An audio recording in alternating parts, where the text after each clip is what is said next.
আপনাদের সবাইকে স্বাগতম আমাদের আজকের এই আয়োজনে। আমাদের আজকের আয়োজন আমরা যেটার উপর ভিত্তি করে করছি সেটা হচ্ছে increasing opportunity and employability for a person with disability. আমাদের এই ইভেন্ট অর্গানাইজ হচ্ছে যৌথভাবে ইউএস এম্বাসি ঢাকা এবং জেন ল্যাবের সৌজন্যে। আমাদের মধ্যে আজকে উপস্থিত আছেন আমাদের distinguished guest এবং আমাদের ইউএস এম্বাসি থেকেও আমাদের সাথে আছেন শাহিনা সুলতান আপা, deputy library director, American centre.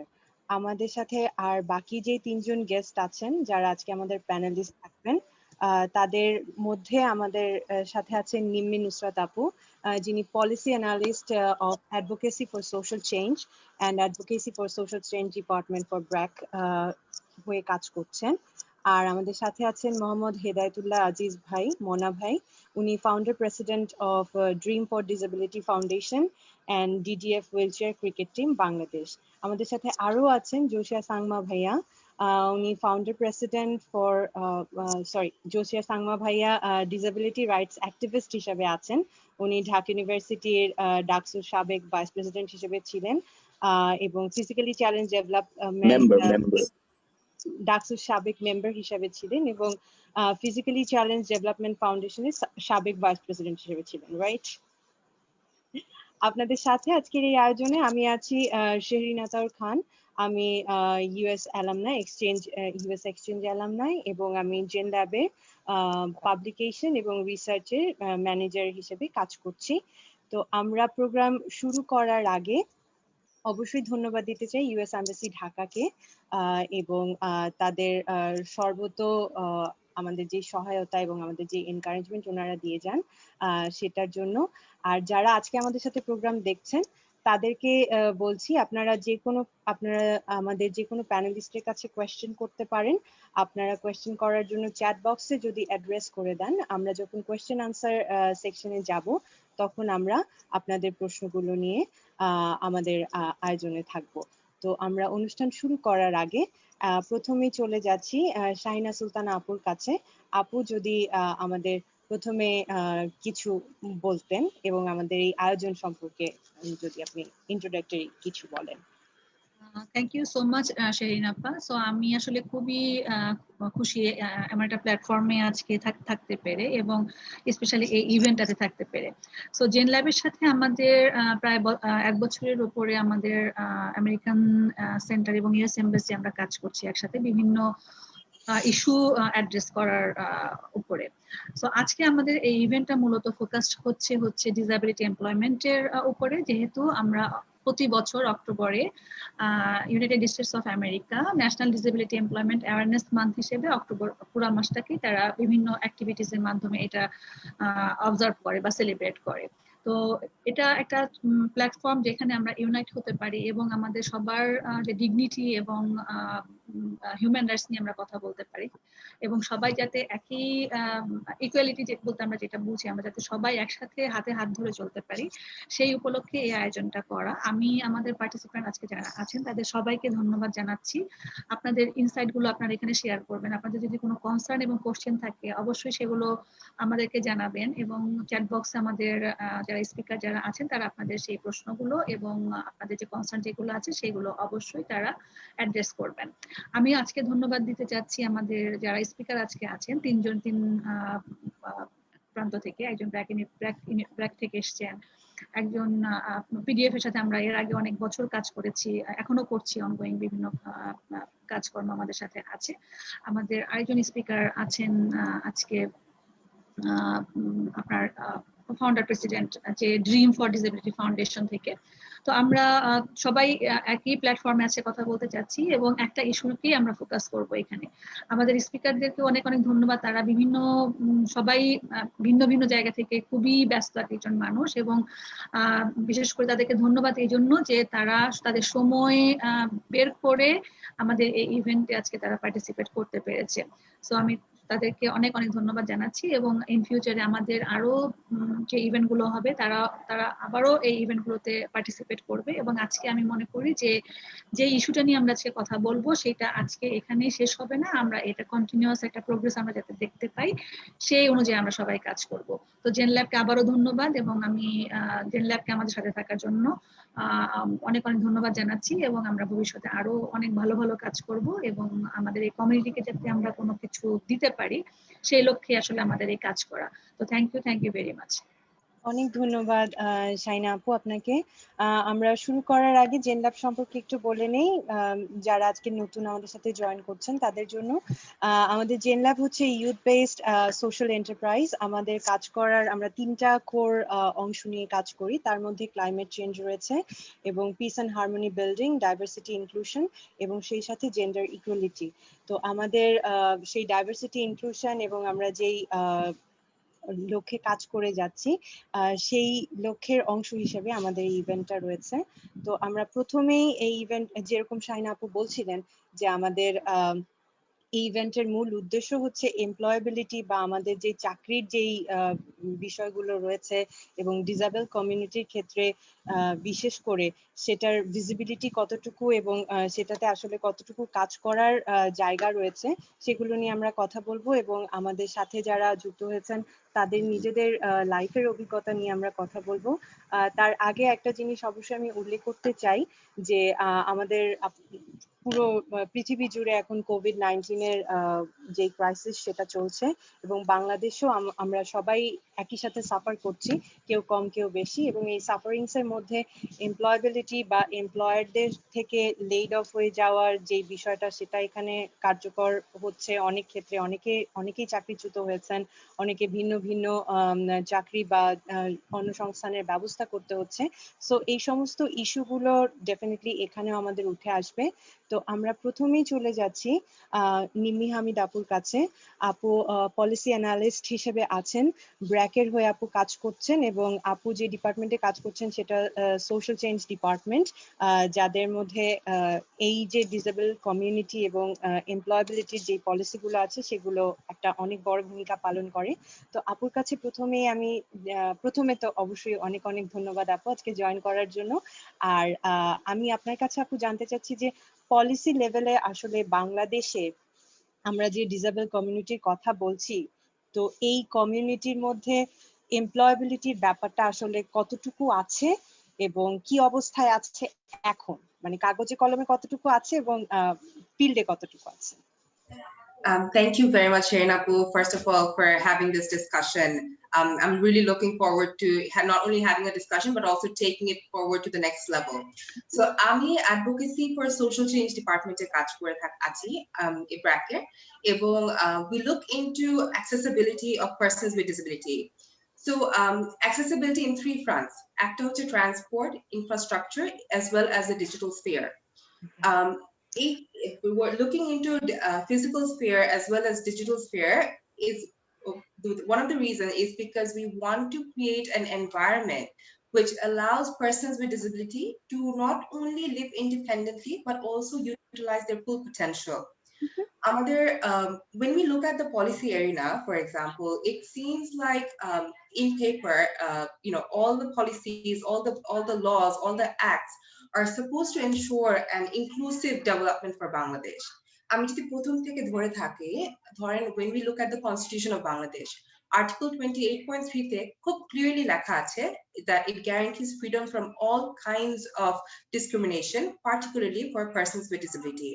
আমরা জানি যে Government of Bangladesh has ratified to the UNCRPD, যেখানে Article 27 এ specifically বলা আছে that it ensures access to employment and decent work.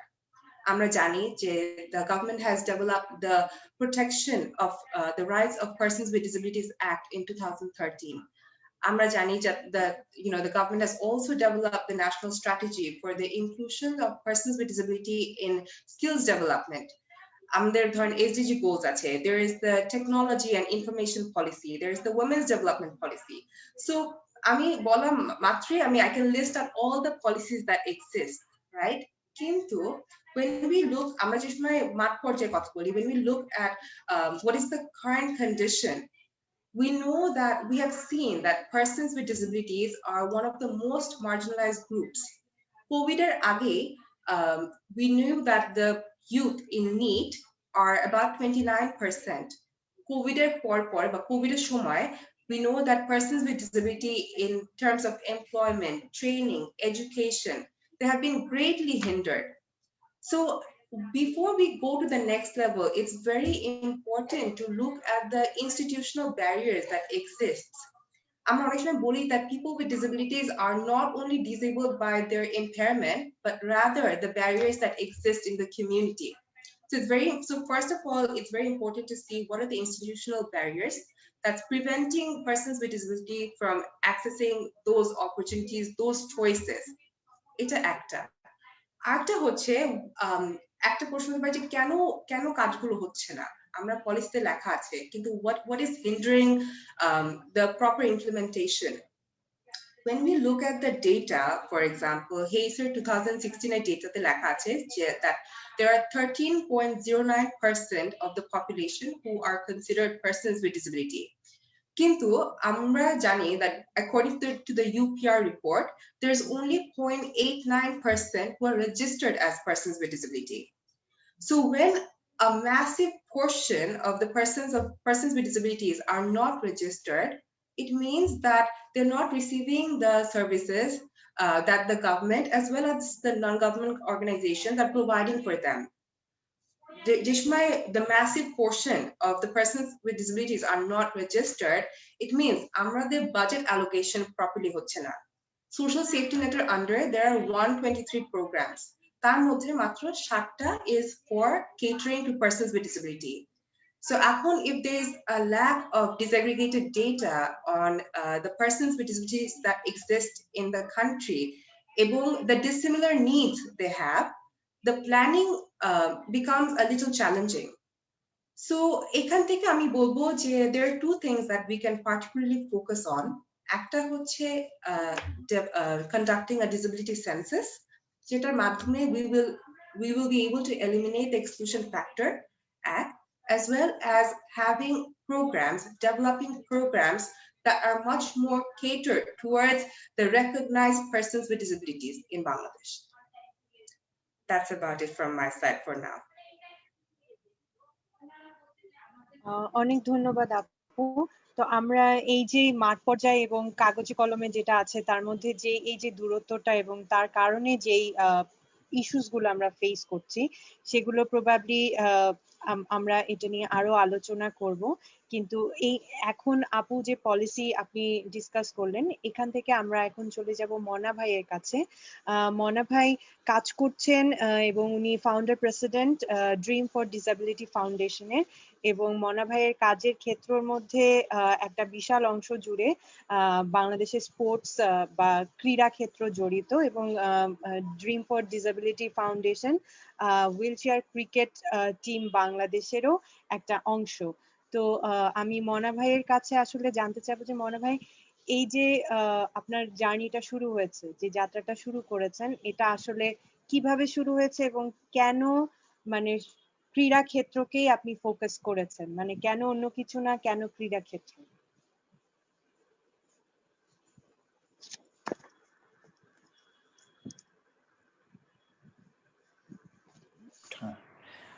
আমাকে শুনতে পাচ্ছেন? জি জি ভাইয়া। আসসালামু আলাইকুম। ধন্যবাদ ইউএস এম্বাসি অ্যান্ড গ্যান ল্যাবকে আমার আজকের এই সুন্দর আয়োজনটি করার জন্য। আমি বেসিক্যালি 2008-এ রোড অ্যাক্সিডেন্টে স্পাইনাল কর্ড ইনজুর হই। এর আগে আমি হাঁটতে পারতাম। তারপর আসলে যখন স্পাইনাল কর্ড ইনজুর হই, দেন আমি বিভিন্নভাবে হসপিটালাইজ হই, বিভিন্ন হাসপাতালে দীর্ঘদিন, প্রায় 28 বাইরে ছিলাম 24 দিন, বাংলাদেশে এসেও 24-25 দিন আমি কোমায় ছিলাম। তারপর আসলে দীর্ঘদিন ট্রিটমেন্টের পরে এবং সিআরপিতে সাভার সিআরপিতে পুনর্বাসনের পরে আমি নতুন করে হুইল চেয়ারে হাঁটতে শুরু করি। তারপর আসলে যখন আপনারা নিশ্চয়ই জানেন, সিআরপিতে একটি মানুষ যখন স্পাইনাল কর্ড ইনজুর হয়, পুনর্বাসনটা ঠিক সেভাবে করা হয় যে তার সেকেন্ড লাইফটাকে কিভাবে লিড করবে ভালোভাবে, সকাল থেকে রাত পর্যন্ত, বা কিভাবে অফিস করবে, কিভাবে খেলাধুলা করবে, কিভাবে সংসার করবে, মানে জীবনটাকে কিভাবে লিড করবে, সেই জায়গাটা আসলে তারা পুনর্বাসন করে থাকে। ওই জায়গাটাই আমি যখন পুনর্বাসনের সময়কালে আমাদের কিছু সেশন থাকতো, খেলাধুলা, তারপর আমাদের প্রাত্যহিক কাজগুলা কিভাবে করব, ওইসব থেকে আসলে চিন্তা ভাবনা করা যায় না আসলে হুইল চেয়ারে বসলেই যে জীবনটা শেষ, ঠিক ওই রকম না।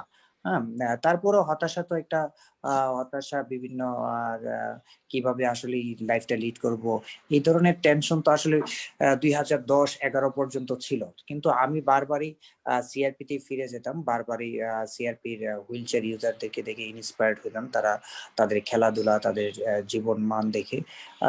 তার এর পরপরই আমি 2013 সালে জুন মাসে এসে আমরা কিছু সংখ্যক প্রতিবন্ধী ব্যক্তি নিয়ে একটি সংগঠন করি, সেটা হচ্ছে dream for disability foundation. Dream for disability ফাউন্ডেশনের উদ্দেশ্য হচ্ছে যে সমাজের মূল স্রোত দ্বারাই প্রতিবন্ধী ব্যক্তিদেরকে নিয়ে আসা এবং যার স্ব যোগ্যতা অনুযায়ী কর্মসংস্থান তৈরি করা, বা সমাজের যে অন্যান্য মানুষরা আছে সুন্দরভাবে জীবনযাপন করে, মানুষের দৃষ্টিভঙ্গি পরিবর্তন করা, সচেতনতা বৃদ্ধি করা, এর জন্য আসলে এরই একটি ফোকাস। এটা আমার পলিসি যে আমি যদি স্পোর্টস নিয়ে কাজ করি, ক্রিকেট একটি জনপ্রিয় খেলা, আমি ফুটবল নিয়েও কাজ করি, আমি অন্যান্য স্পোর্টস নিয়ে কাজ করি, ওইটা থেকে মনে হলো যে স্পোর্টসের মাধ্যমেই আসলে মানুষের দোরগোড়ায় যাওয়া খুব সম্ভব। এই জন্য আমি একটি হুইল চেয়ার ক্রিকেট টিম গঠন করি এবং ফিজিক্যাল চ্যালেঞ্জ আরেকটি টিম গঠন করি। প্রথমে আমি ফিজিক্যাল চ্যালেঞ্জ ক্রিকেট টিম গঠন করি, এইটা নিয়ে আমরা লোকালি এবং ঢাকাতে বাংলাদেশ ক্রিকেট বোর্ডের অধীনস্থ এবং বিকেএসপির অধীনস্থ একটি খেলায় অংশগ্রহণ করি, এবং ব্রাহ্মণবাড়িয়াতেও আমি মুশফিকুর রহমানকে এনে খেলার অ্যারেঞ্জ করি, এই জন্য যে আসলে একটা অ্যাওয়ারনেস ডেভেলপ হওয়ার জন্য। তারপরই এর ধারাবাহিকতায় যখন হুইল চেয়ার ক্রিকেট টিম গঠন করি, হুইল চেয়ার ক্রিকেট টিমে বাংলাদেশ থেকে প্রথম আমি একটি আন্তর্জাতিক অঙ্গনে দিল্লির মাটিতে একটি ক্রিকেট টিম নিয়ে যাই। যদিও বাংলাদেশে দুটি টিম আছেন, দুইটি টিমই যেহেতু বিসিবি বাংলাদেশ ক্রিকেট বোর্ড এখনো কোনো জাতীয় টিম করেন নাই, সেজন্য আমরা দুইটা টিমই বাংলাদেশকে বিভিন্নভাবে আন্তর্জাতিক অঙ্গনে রিপ্রেজেন্ট করে থাকি। এবং প্রথম 2017 সালে 11 এপ্রিল আমরা আন্তর্জাতিক অঙ্গনে হুইল চেয়ার ক্রিকেট টিম নিয়ে গিয়ে জয়লাভ করি এবং চ্যাম্পিয়ন হয়ে দেশের সম্মান বয়ে আনি। পাশাপাশি এই যে খেলাধুলা 2018 সালে ভারত থেকে ঢাকার ইউনিভার্সিটির মাটিতে টিম নিয়ে আসি, এবং 2019 সালেও আমরা ট্রাই নেশন খেলতে ভারতের মাটিতে আবার যাই, ওইখানেও চ্যাম্পিয়ন হই আমরা, যদিও রানার্স আপ হই 2018 সালে। এটা ছিল আমার নেতৃত্বে, ম্যানেজমেন্টটা ছিল আমার। আপনারা জানেন যে স্পাইনাল কর্ড ইনজুর্ড পার্সনটা খুব বেশি খেলাধুলায় একেবারে ফিল্ডে থাকতে পারে না, তো ম্যানেজমেন্টটা পুরাটাই আমার অধীনস্থে হয়েছে, এবং আমাকে বিভিন্নভাবে প্রশাসন, জনপ্রতিনিধি সবাই সহযোগিতা করেছেন, এবং বিশেষ করে আমার প্রতিবন্ধী ভাইরা। আর আমাদের যে টিমটা হচ্ছে, এটা সমগ্র বাংলাদেশের বিভিন্ন জেলা থেকে এই প্লেয়ার গুলাদেরকে নিয়ে আসা। এই যে খেলা যোগ্য করা, খেলায় সংযোগ করা, হুইল চেয়ারে বসে যেখানে মানুষ মৃত্যুর সঙ্গে পাঞ্জা লড়ে বেডে থেকে, যেখানে পিছিয়ে যায়, মানে সবাই মনে করে যে হুইল চেয়ারে বসে আছে, সে আর কি করবে। তো ওই জায়গা থেকে যখন আমরা দেখি যে আমরাও লাল সবুজের পতাকা উড়াতে পারি, আমরাও সাকিব তামিমদের মতো খেলতে পারি, ডেফিনেটলি সমাজে এটার একটা প্রভাব পড়ে। হ্যাঁ, এটার একটা পজিটিভ প্রভাব পড়ে এবং মানুষের ভিতরে দৃষ্টিভঙ্গি পরিবর্তন হয়। আর এর ভিতরেই যারা ঘরে বন্দী প্রতিবন্ধী ব্যক্তিরা আছেন, তারাও চেষ্টা করে না আমরা টেনিস টেবিল খেলবো, আমরা হুইল চেয়ার ক্রিকেট, বাস্কেটবল খেলবো, হুইল চেয়ারে বসে ক্রিকেট খেলবো, হুইল চেয়ারে বসে বাস্কেটবল খেলবো, একটা হাত নাই একটা পা নাই তাতে কি, ইচ্ছা শক্তি থাকলে তো আমরা মাঠে গিয়ে খেলাতে অংশগ্রহণ করতে পারবো। এই যে খেলাকে নিয়ে সে আমার যে পরিকল্পনা, এটা মূলত আসলে একটা সমাজে অ্যাওয়ারনেস বিল্ড আপ করা এবং সমাজের মানুষদেরকে সচেতনতা করা একটি মূল লক্ষ্য। পাশাপাশি হচ্ছে আমার মেইন কাজটা হচ্ছে যে যখন সমাজের মূল স্রোত দ্বারাই প্রতিবন্ধী ব্যক্তিরা আসবেন, বা তারা আসার পরে আজকে যারা প্রশাসন, জনপ্রতিনিধি, সরকার, বেসরকারি স্টেক হোল্ডার, তাদের সঙ্গে মিশবেন, তখন তাদের যোগ্যতা অনুযায়ী তারা তাদের কর্মসংস্থান তৈরি করতে সক্ষম হবেন, এটা আমার বিশ্বাস। এবং ইতিমধ্যে আমার যে টিম, এই টিম থেকে আমার ফিজিক্যাল চ্যালেঞ্জ ক্রিকেট টিমের যে অধিনায়ক, সে ব্রাহ্মণবাড়িয়া পুলিশ লাইন স্কুলে চাকরি পেয়েছে, আরেকজন ব্রাহ্মণবাড়িয়া তিতাস গ্যাস ফিল্ডে চাকরি পেয়েছে। এবং পাশাপাশি আমরাও বিটি অ্যানিমেল হেলথ নামক একটি প্রতিষ্ঠান গঠন করে ওইখানেও কিছু সংখ্যক প্রতিবন্ধীদেরকে চাকরি দিতে সক্ষম হয়েছে। এবং বাংলাদেশের বিভিন্ন জায়গায় আমরা বিভিন্ন গার্মেন্টস সেক্টরেও সুপারিশ করে চাকরি দিয়েছি। সরকারি এবং বেসরকারি খাতে বিভিন্নভাবে চাকরির সুযোগ করে দিয়েছি। এটাও কিন্তু আসলে খেলাধুলা, শুধুমাত্র আমি বলবো যে হুইল চেয়ার ক্রিকেট ঠিক এরকম না। স্পোর্টস মানুষের দৃষ্টিতে আসে, আর দৃষ্টিতে আসার কারণে আমি এই বছর 2019 ডিসেম্বরের 5 তারিখ জাতীয় পুরস্কার পেয়ে সফল প্রতিবন্ধী ব্যক্তি হিসেবে মাননীয় প্রধানমন্ত্রী থেকে পুরস্কার গ্রহণ করি। এই যে অ্যাচিভমেন্ট, কিংবা এর আগেও আমি জাতীয় এবং আন্তর্জাতিক অঙ্গনে অনেক পুরস্কার পেয়েছি, যে এই যে পুরস্কার পাওয়াটা হচ্ছে একটা অ্যাওয়ারনেস। আমার কাছে মনে হয় যে একটা দিক, একটা মানুষের ভিতরে সচেতনতা বৃদ্ধি পাচ্ছে। এই যে মানুষের পজিটিভ দৃষ্টিভঙ্গি পারে আসলেই আমাদের সমাজের মূল স্রোত দ্বারাই আমাদের ষষ্ঠ জায়গায় কর্মসংস্থান তৈরি করতে, ষষ্ঠ জায়গায় বিজনেস পলিসি তৈরি করতে। এবং আমি নিজেও কিন্তু এখন দীর্ঘ 7-8-10 বছর কাজ করি, পাশাপাশি ব্যবসা করি, পাশাপাশি আমি স্পাইনাল কর্ড ইনজুর হওয়ার পর আমি আমার বিয়ে করি 2010 সালে। হ্যাঁ, সেটাও কিন্তু আসলে যে একটা মনের জোর, যে আপনি ইচ্ছে করলেই যদি আপনার মনোবল খুব স্ট্রং থাকে, কনফিডেন্স লেভেল ভালো থাকে, যে আপনার দ্বারা সবই সম্ভব। এইটা হচ্ছে আসলে আমার মূল কাজ, যে প্রতিবন্ধী ব্যক্তিদেরকে সোজা কথা যে সমাজের মূল স্রোতে দ্বারা আসতে হবে। অনেক ধন্যবাদ মনা ভাই, আপনি যে বলছিলেন যে বিভিন্ন গ্রামে যে বা যে অনেক প্রত্যন্ত এলাকা থেকেও আমাদের ক্রিকেট টিম মেয়ে সদস্যরা এসছেন। তো এই যে আপনারা যখন সিলেক্ট করেছেন, তখন যারা খেলতে এসেছেন বা তাদেরকে বোঝানোর জায়গায় এই জায়গায় আপনার মানে ভূমিকাটা, বা আপনি আসলে কি ধরনের সমস্যা ফেস করেছেন, এটা একটু জানতে চাবো ভাইয়া। সমস্যা বলতে আসলে যখন আমরা এগুলা বলি যে আমাদের খেলতে পারি আমরা, আসেন আমাদের কাছে, আসলে তাদের কাছে অনেকটা মানে এটা একটা কি বলবো, যে মানুষের কাছে মনে হয় যে একটা মিথ্যা জিনিস আমি বলতেছি, বা এটা আসলে আদৌ সম্ভব না। হুইল চেয়ারে বসে যে ব্যক্তিটা মুভমেন্টই করতে পারতেছে না, সে কিভাবে মাঠে খেলবে? আসলে এটার কিন্তু বাস্তব রূপ দিয়ে আমি প্রমাণ করেছি যে আমরা পারি। প্রথমে তো অবশ্যই অনেক প্রতিবন্ধকতা সৃষ্টি হয়েছে, অনেক কিছু ফেস করতে হয়েছে আমার।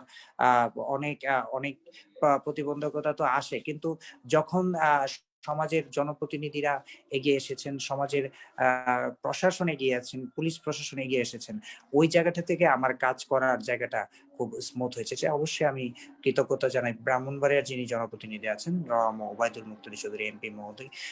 তার আসলে পজিটিভ দৃষ্টিভঙ্গি, আপনারা জানেন যে মাননীয় প্রধানমন্ত্রী আমাদের জন্য কাজ করছেন, তার সুযোগ্য কন্যা সাইমা ওয়াজেদ পুতুল ম্যাম আমাদের জন্য কাজ করছেন।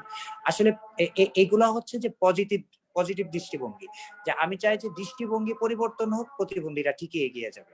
কারণ আমাদের ভিতরে অনেক কোয়ালিটি আছেন, আমাদের অনেক প্রতিবন্ধী, আমার মতো হাজারো মুন্না আছেন এই বাংলাদেশে। শুধুমাত্র দরকার তাদেরকে একটু সুযোগ তৈরি করে দেওয়া, তাদেরকে একটু কথা বলার সুযোগ তৈরি করে দেওয়া, তাদেরকে মূল স্রোত দ্বারাই নিয়ে আসা। তাহলেই আপনারা আমার মতো আজকে হাজার হাজার প্রতিবন্ধী ব্যক্তিরা পাবেন যে তারাও এই বাংলাদেশকে এবং নিজের জন্য, সমাজের জন্য, পরিবারের জন্য অনেক কিছু করতে পারবে। অনেক ধন্যবাদ ভাইয়া। আমাদের তৃতীয় প্যানেলিস্ট যিনি আজকে আছেন, তিনি জোশিয়া সাংমা ভাইয়া। সাংমা ভাইয়া রিসেন্টলি গ্রাজুয়েট ঢাকা ইউনিভার্সিটি থেকে, এবং ভাইয়া ডাকসুর সাবেক সদস্য। আর ভাইস প্রেসিডেন্ট হিসেবে জোশিয়া সাংমা ছিলেন ফিজিক্যালি চ্যালেঞ্জ ডেভেলপমেন্ট ফাউন্ডেশনে, পিডিএফ এ। জোশিয়া ভাই, আপনার কাছে প্রথমেই যেটা আমি জানতে চাবো, যে আমি নিজে ঢাকা ইউনিভার্সিটিতে যখন পড়েছি, আমি দেখেছি যে ইনফ্রাস্ট্রাকচারের বিশাল বড় ঝামেলা আছে, যে এখানে যে চলার বা আমরা যে সিস্টেমের যে ব্যালেন্স করে রেখেছি সেটা আছে। কিন্তু আপনি যেহেতু 5 বছর বা 4 বছর সেখানে কাটিয়েছেন। আমি জানতে চাইবো যে আপনার এই ইনফ্রাস্ট্রাকচারের সাথে আপনার যেই প্রবলেম বা আপনি যেই ধরনের বিষয় ফেস করেছেন সেটা একটু প্রথমেই জানতে চাই।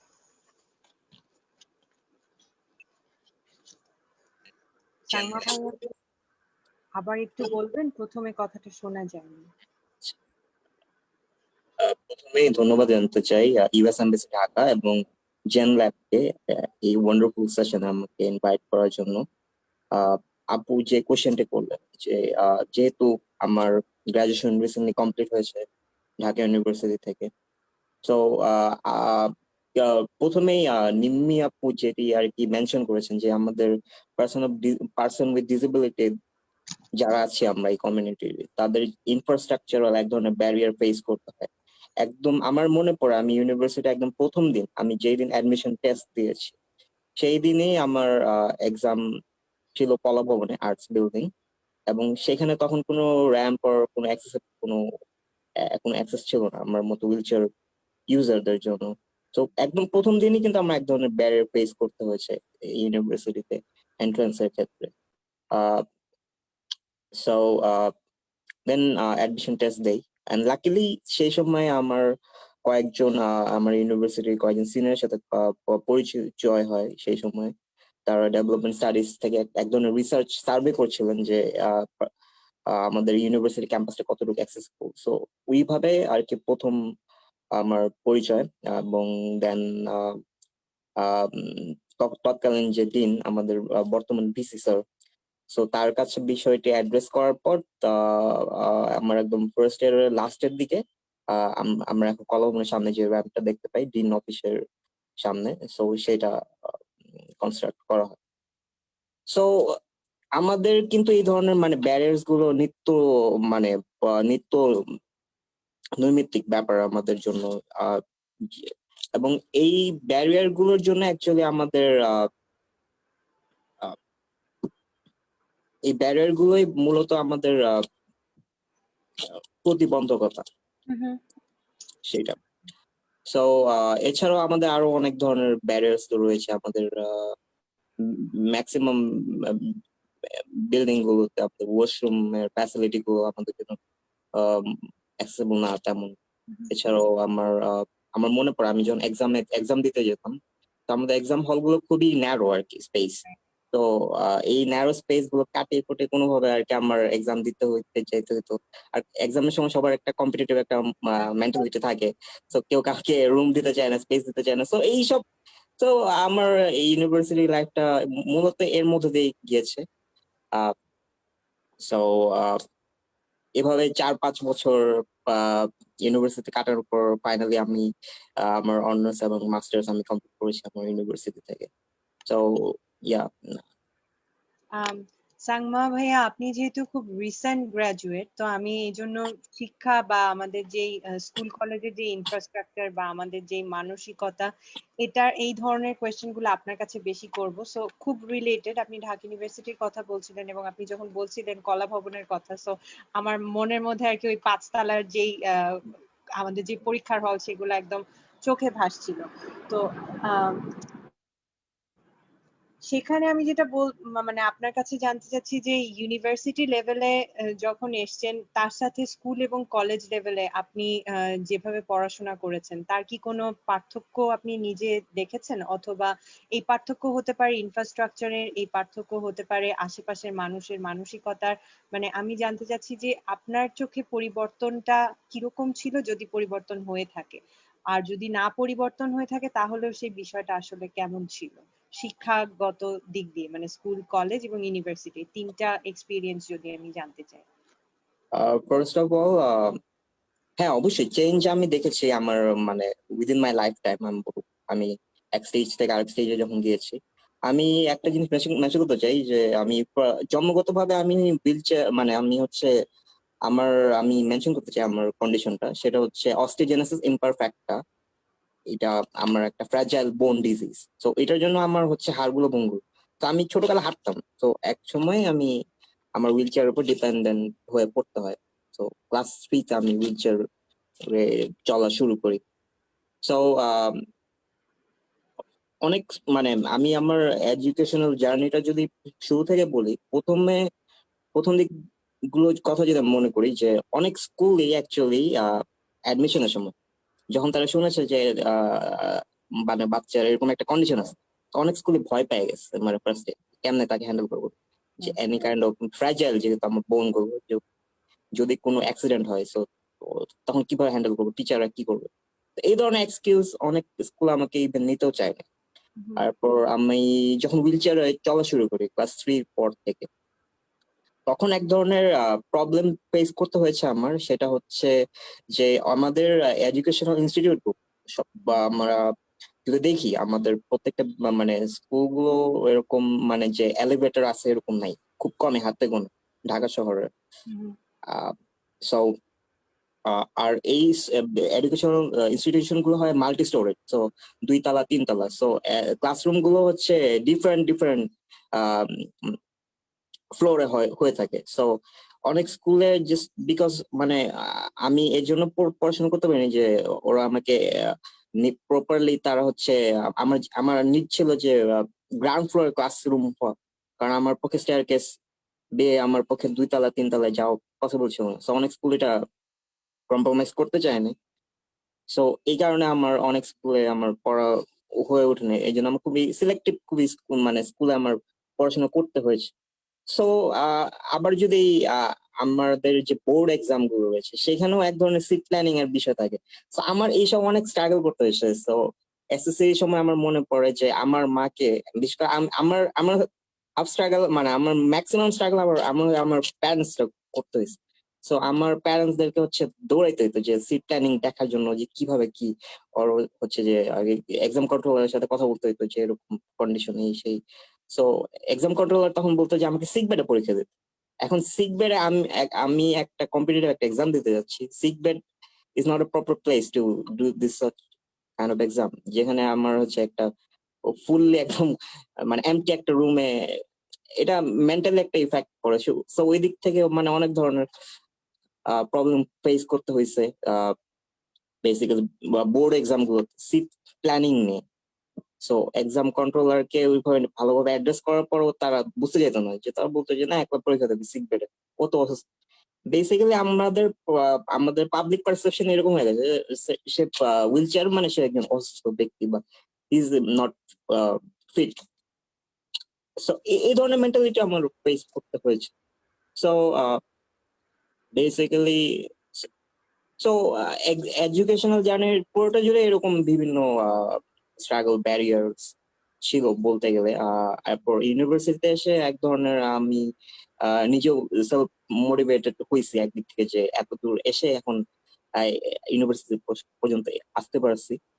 দেন এখানে একটা জিনিস আমি খেয়াল করছি যে এত দূর আসার পর একটা পাবলিক একটা অ্যাকসেপ্টেন্স আমি দেখতে পেয়েছি মানুষের মাঝে, যে মানুষ এনকারেজ করা শুরু করছে যে ওয়াও ইউ হ্যাভ মানে go through a lot. So বিশেষ করে মানুষরা অনেক বেশি আমাকে মোটিভেটেড করেছে, আমি মানুষের কাছ থেকে বেশি এই পরবর্তীতে আমি মোটিভেটেড হয়েছি। সো সো দিস ওয়াজ ইট। নিম্মি আপু, আমরা এতক্ষণ মনে ভাই এবং সাংমা ভাইয়ার কাছ থেকে ওনাদের নিজেদের লাইফের স্ট্রাগল গুলো এবং ইস্যুস গুলো শুনছিলাম। তো যেহেতু আমাদের আজকের আলোচনার বিষয়ের মূল ফোকাসটাই হচ্ছে এমপ্লয়াবিলিটি, বা আমরা এই যে কর্মসংস্থানের বিষয়টা আসলে কিভাবে দেখছি এবং এটা কিভাবে আমরা তৈরি করতে পারি, আর কোন কোন জায়গাগুলোতে আসলে বিশেষ জোর দেওয়া দরকার। তারপর আমি আপনার কাছে এটাই জানতে চাইবো যে আসলে এই পলিসি লেভেলে বা নীতি নির্ধারকের পর্যায় থেকে এই জায়গাটা আমরা কিভাবে কাজ করতে পারি, বিশেষ করে এখন এই যে কোভিড-19 এর কারণে আমরা 7 মাস যে ভুগছি এবং এটা আসলে কতদিন ধরে আর কন্টিনিউ হবে এটা প্রবাবলি ওয়ার্ল্ডের কেউই জানে না। তো এই সমস্ত দিকগুলো বিবেচনা করে আমাদের দিকে মানে কোন ধরনের পলিসি আছে, বা আমরা আসলে এখন কোন জায়গাগুলোতে কাজ করা আমাদের দরকার যাতে করে আমরা কর্মসংস্থানের ব্যবস্থা করতে পারি। Thank you so much, Shirin Apu এবং Sagma Bhai and Mona Bhai. Thank you so much for sharing your views. It has definitely helped me kind of হয় না যে কোনো একটা টক শোতে আসার আগে আমরা একটা প্রিপারেশন নিয়ে আসি, but I think when we listen to the people, তখন আমাদের ধারণাগুলো আর একটু পরিবর্তন হয়। something that you mentioned, যে ধরেন কোভিডের সময় I think we all focus on the মানে all the negatives, and there has been a lot of negatives indeed, যে মানুষের চাকরি হারিয়ে যাচ্ছে, মানুষের অসুস্থ হচ্ছে, the mental impact, everything. It's a very pressurizing একটা situation. কিন্তু I think তার মাধ্যমেও there are few positives that have come out. আমি আমার এক্সাম্পল নিয়ে যদি ধরি, যে আমরা আমাদের অফিস যে মার্চ মাস থেকে আমরা ওয়ার্ক ফ্রম হোমে চলে যাই, এবং তখন থেকে we have been working from home. আমাদের কোনো কাজ কিন্তু থেমে যায়নি। আমরা অনলাইনে মিটিং করছি, আমরা অনলাইনে লিখছি, আমরা অনলাইনে সবকিছু করে যাচ্ছি। we have not skipped a beat. আমরা যে অফিসে যে 8 ঘন্টা থেকে ধরেন 10 ঘন্টা কাটাই, it is the বাসার থেকে আমরা ইকুয়াল অ্যামাউন্ট অফ কাজ করছি এবং আরো এফিশিয়েন্টলি কাজ করছি অনেকটা সময়। সো একটা কোভিড, একটা প্যান্ডেমিক হতে হলো to make sure that the work is made accessible.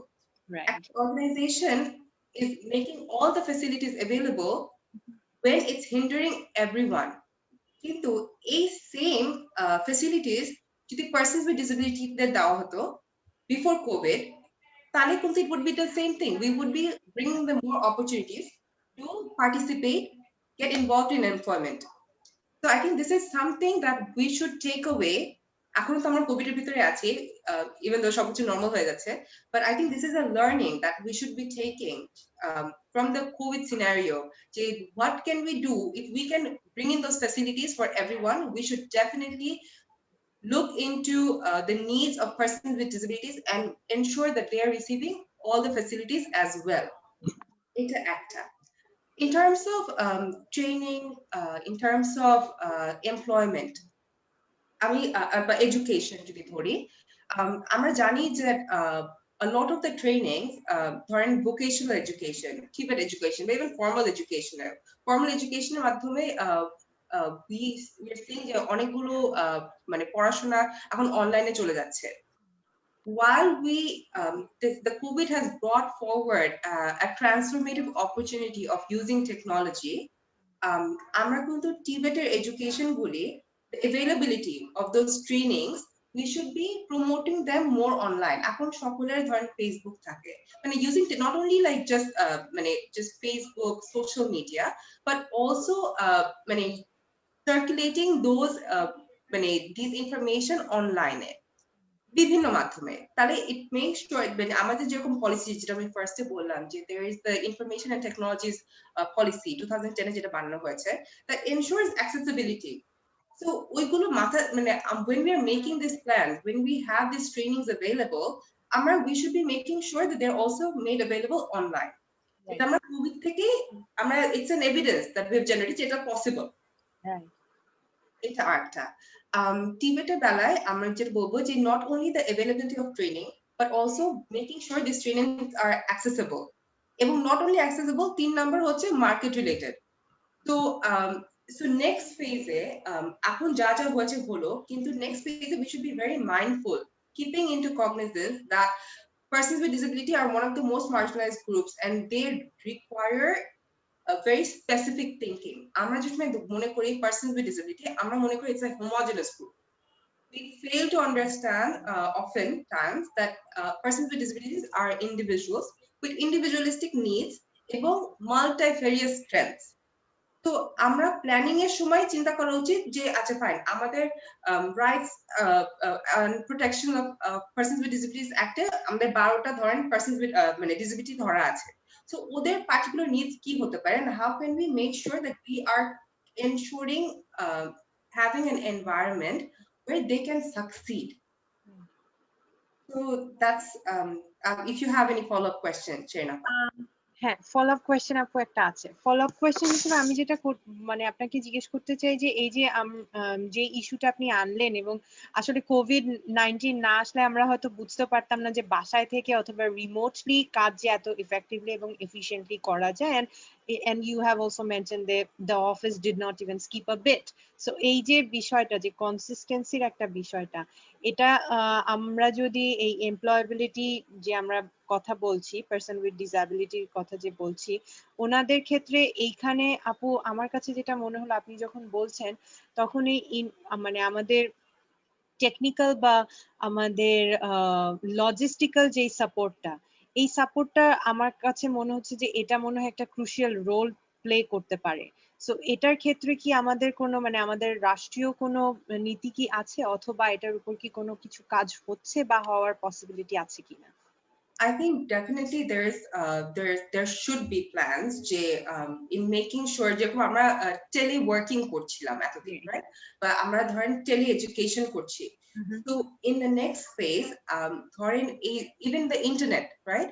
If we can make sure that the internet services অথবা the mobile phones, if we can use them as assistive devices, যেরকম ব্র্যাকের একটা নতুন কাজ হতে যাচ্ছে জিএসএম এর সাথে, so we plan to make sure যে how we can make mobile phones as assistive devices.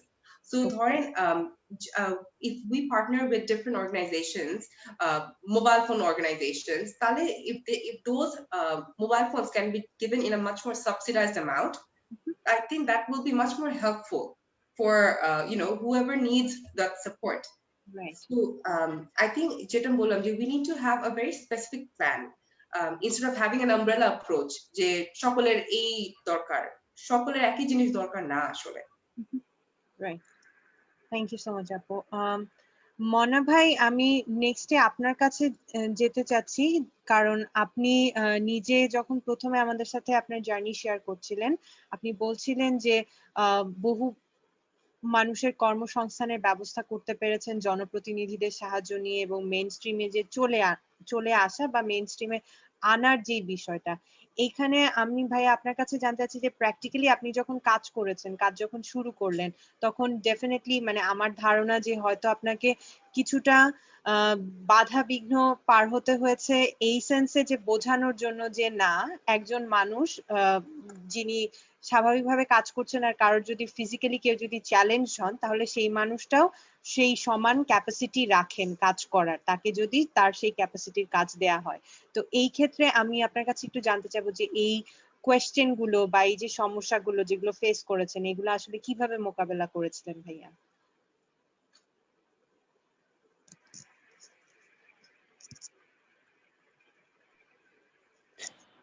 ধন্যবাদ আবারও আপনাকে। আসলে যখন আমি কাজ করতে যাই, প্রথম থেকেই আমার আসলে সবসময় একটা উদ্দেশ্য ছিল যে আগে আমি আমার অধিকারের কথা কম বলে আমি তাদের কাছে বেশি বেশি করে যেতাম। যে ধরেন আমার একটা র্যাম্প দরকার, এখানে আমি প্রথমে গিয়ে ওইটা বলি নাই। আমি না গিয়ে ধরেন তাদের সাথে একটা ভালো কমিউনিকেশন বিল্ড আপ, মানে একটা সম্পর্ক রিলেশনশিপ বিল্ড আপ করেছি, তাদের সাথে বা সংস্পর্শে গিয়েছি, তারপর আস্তে আস্তে করে এগোতে। এখনো ঠিক একই অবস্থা, যার কারণে ধরেন একটা মানুষের কাছে যখন আমরা প্রতিবন্ধীরা যে মানুষ, এটাই তো আসলে অনেকে ইয়ে করতে চায় না। যে হুইল চেয়ারে বসা দেখলেই তাদেরকে ফ্লোর দেওয়া যাবে না, দৃষ্টি প্রতিবন্ধী, তারা সে কিছু পারবে না। কিন্তু আপনি লক্ষ্য করে দেখেন যে প্রতিবন্ধীদের অনেক প্রতিভার কারণে বাংলাদেশের অনেকভাবে অনেকে সম্মানিত হয়েছেন, এবং আপনি জানেন যে অনেক অটিজম আক্রান্ত শিশুরও A level O level complete করছেন এখন। হ্যাঁ, আমাদের দেশে কিন্তু শুধুমাত্র আমাদের দেশে কাজ হচ্ছে বেশ কয়েক বছর যাবত, যখন বর্তমান সরকার এবং বর্তমান সরকারের মাননীয় প্রধানমন্ত্রী তার সুযোগ্য কন্যা যখন কাজ শুরু করেছেন, তখন কিন্তু সবাই মিলে একযোগে তার প্ল্যাটফর্মে এগিয়ে এসেছেন।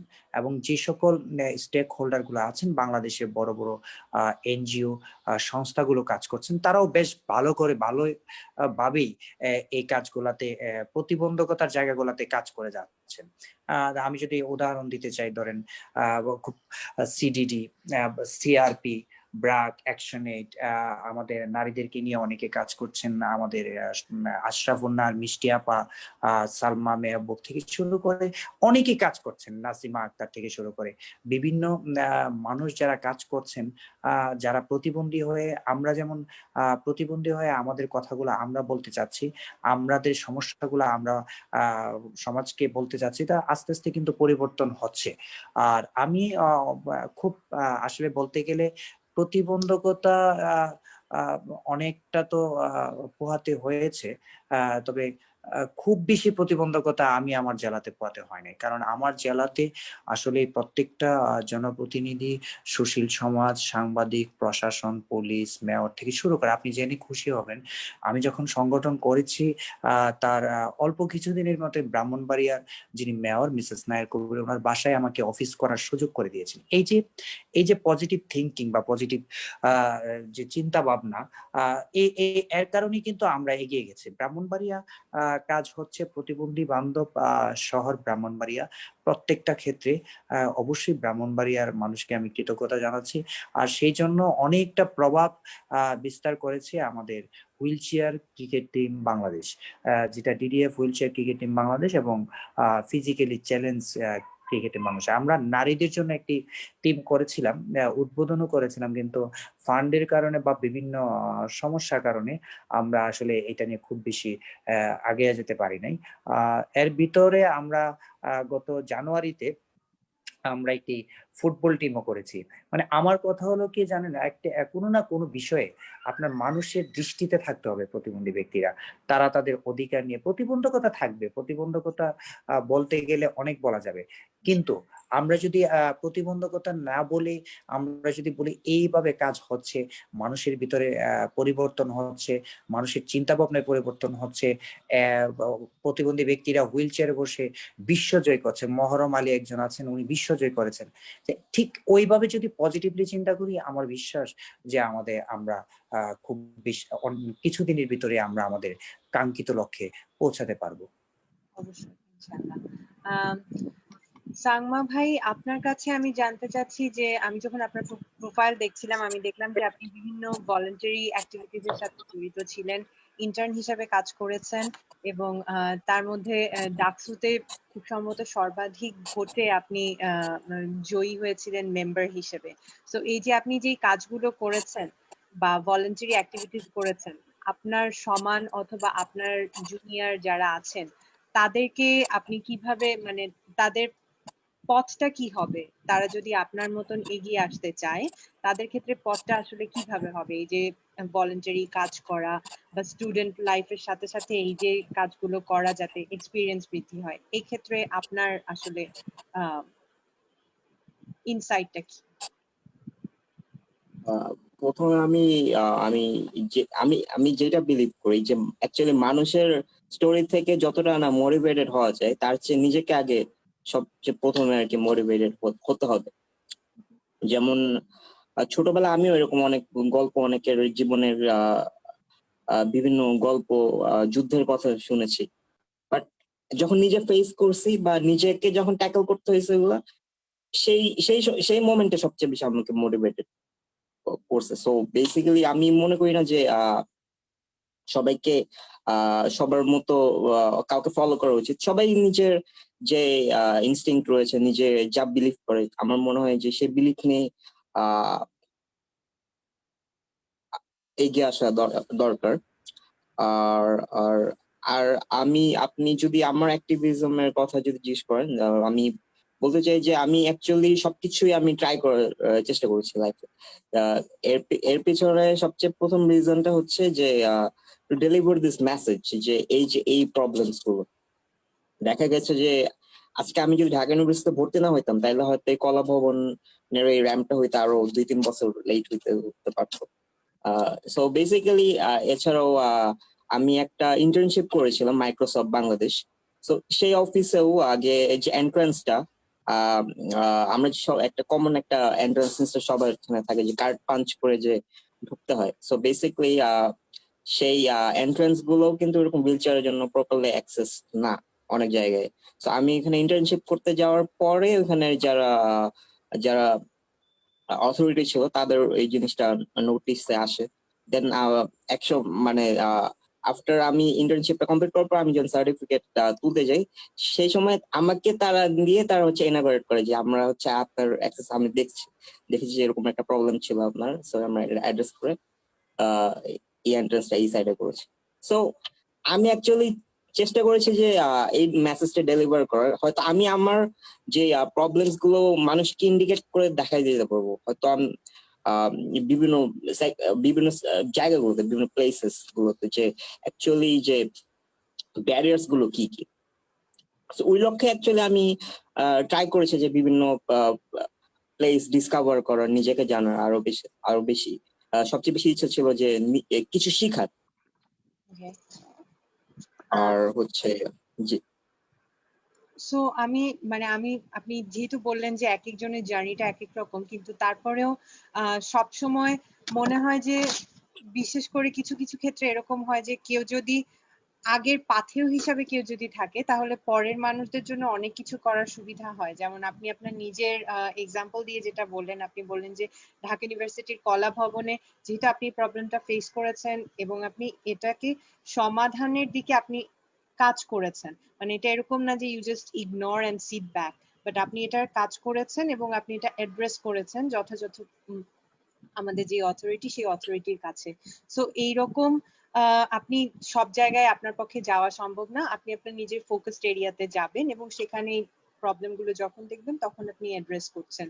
কিন্তু যে সমস্ত ছেলে মেয়েরা, আমাদের এটা প্রোগ্রামটা লাইভ হচ্ছে, সো আমি আশা করি অনেকেই হয়তো এরকম দেখছেন যারা ডিসেবল কমিউনিটিতে আছেন বা যারা বিভিন্নভাবে আমাদের সোশ্যালি চ্যালেঞ্জড এবং ফিজিক্যালি চ্যালেঞ্জের কারণে সোশ্যালি চ্যালেঞ্জড হচ্ছেন, বিভিন্ন জায়গা থেকে ফেরত আসছেন এবং বিভিন্নভাবে ডিসকারেজড হচ্ছেন।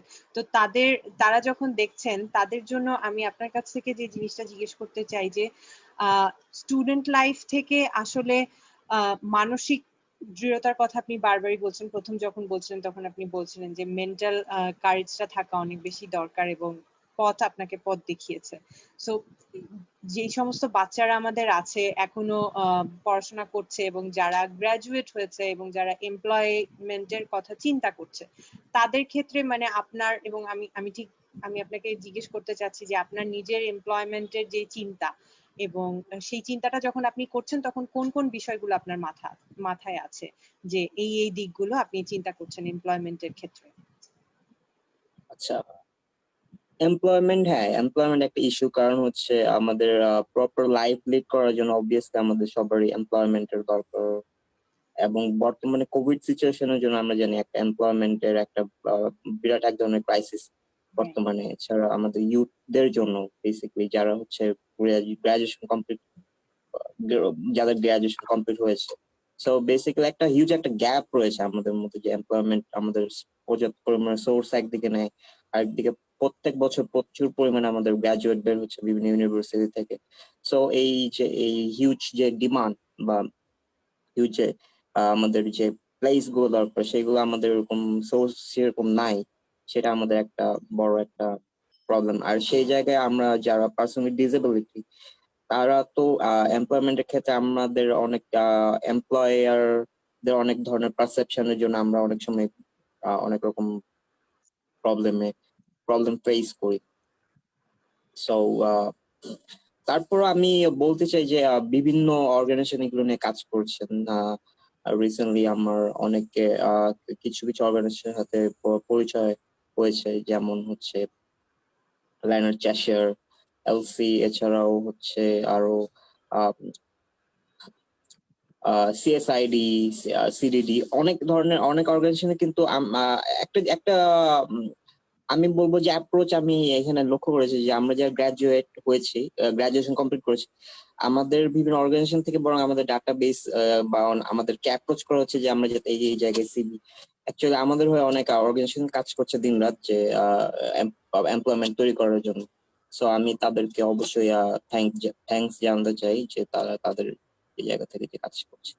আপনার কোয়েশ্চেনটা তো আপনি ডেটাবেজের কথা বললেন সাংমা ভাই, এই ডেটাবেজের অ্যাপ্রোচ করছে মানে এমপ্লয়াররা যারা পোটেনশিয়াল ক্যান্ডিডেট আছে তাদেরকে অ্যাপ্রোচ করছেন, ব্যাপারটা কি এরকম? না, এইখানে হচ্ছে কয়েকটা, যেমন হচ্ছে মানে হচ্ছে নন গভর্নমেন্টাল কিছু অর্গানাইজেশন, তারা আর কি বিভিন্ন এমপ্লয়ারদের সাথে বসে অ্যাডভোকেসি করে তা এমপ্লয়মেন্ট ক্রিয়েট করা যায়। অ্যাকচুয়ালি আমাদের গভর্নমেন্টের একটা পলিসি রয়েছে যে 5% যেন বিভিন্ন পার্সন উইথ ডিসেবিলিটি এছাড়াও বিভিন্ন সেক্টর থেকে যাতে এমপ্লয় করা হয়, তাহলে একটা তাদের শুল্ক কর মৌকুবের একটা তাদের ফ্যাসিলিটি দেওয়া হয় এরকম। সো সেই জায়গা থেকে বিভিন্ন বেসরকারি সংস্থা অ্যাডভোকেসি করার ট্রাই করছে বিভিন্ন আর কি এমপ্লয়মেন্ট ক্রিয়েট করার জন্য, যাতে এই যে আমাদের যারা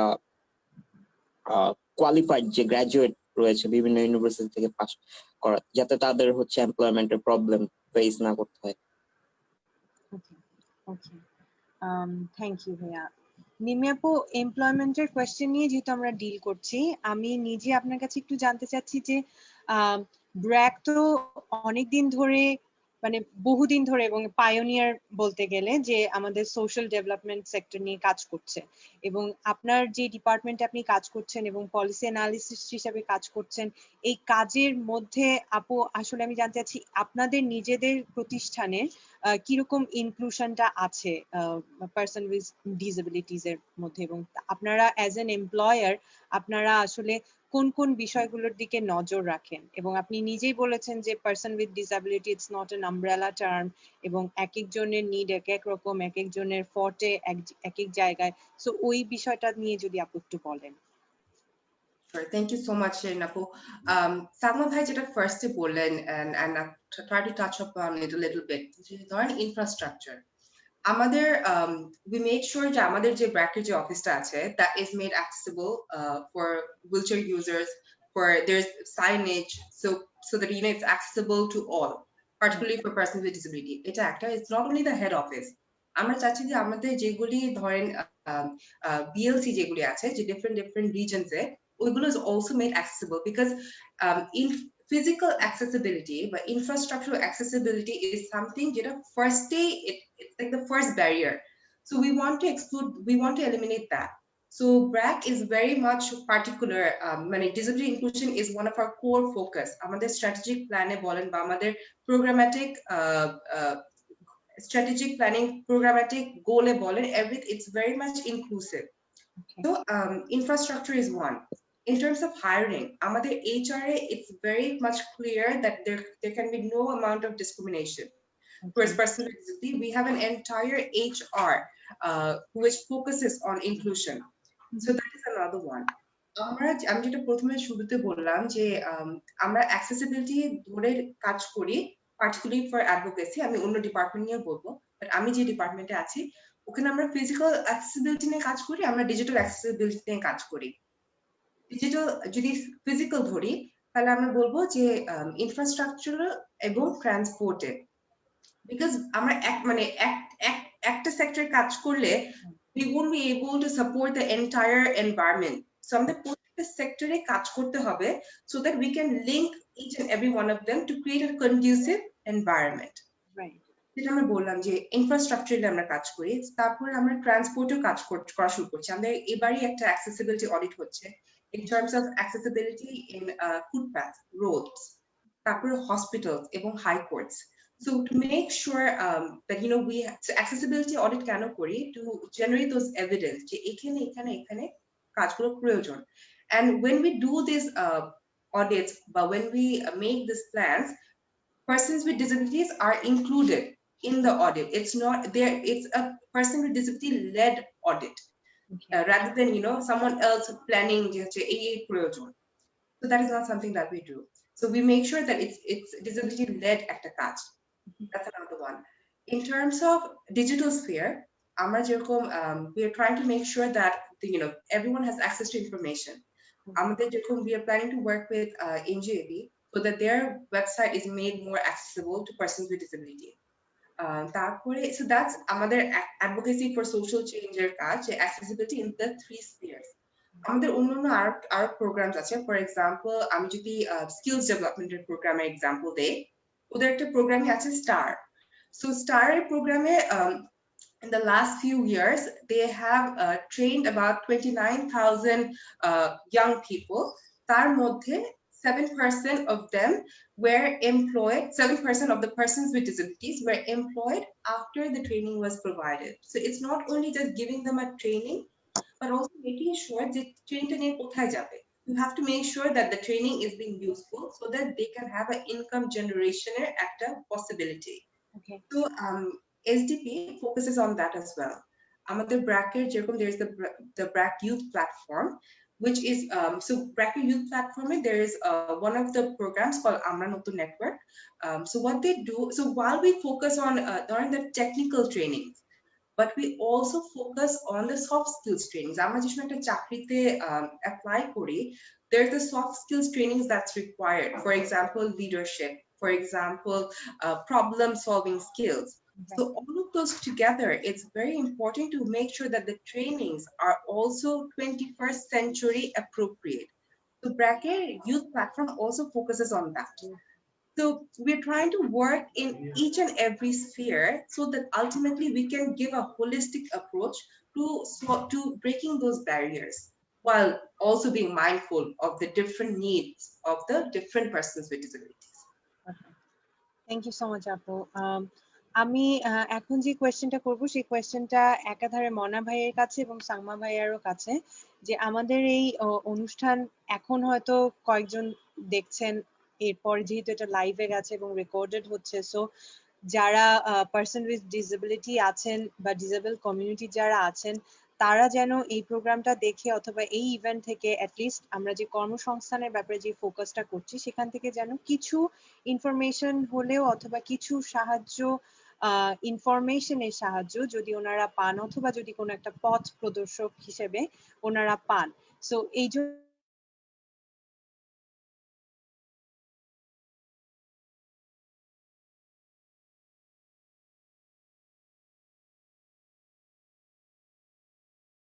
ডেভেলপ করা আসলে উচিত। এবং আমরা মানে আপনার নিজের অভিজ্ঞতা থেকে, আপনি যে সেক্টরে কাজ করছেন সেখান থেকে আপনার কি মতামত মনা ভাই, যে আসলে একজন ব্যক্তি যিনি প্রতিবন্ধকতা ফেস করছেন তিনি কিভাবে নিজেকে প্রস্তুত করবেন কর্মসংস্থানের জন্য? কারণ আমরা অলরেডি জানি এবং আপনারা সবাই বললেন যে প্রচন্ড প্রতিযোগিতার আমাদের এই কর্মসংস্থানের বাজার। সো এই প্রতিযোগিতার মধ্যে তিনি নিজেকে কিভাবে প্রস্তুত করলে একটা শক্ত অবস্থানে দাঁড়াতে পারবেন কর্মসংস্থানের ক্ষেত্রে?